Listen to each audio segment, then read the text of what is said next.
వాడు ఆశపడ్డాడట. షీనారు వస్త్రము అన్నాడు.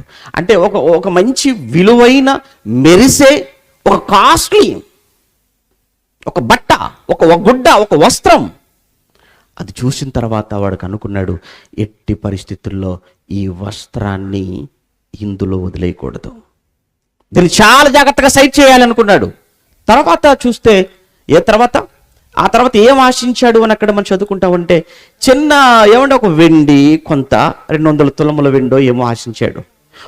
2 తులముల వెండిని, 50 తులాల ఎత్తుగల ఒక చిన్న బంగారు కమ్మి, 50 తులాల ఎత్తుగల ఒక చిన్న బంగారు కమ్మి, 2 తులముల వెండి, ఏమండి ఒక షీనారు వస్త్రం. ఏమున్నాయి చెప్పండి అందులో? వాటిని చూశాడు, ఆశించాడు, వాటిని తీసుకున్నాడు.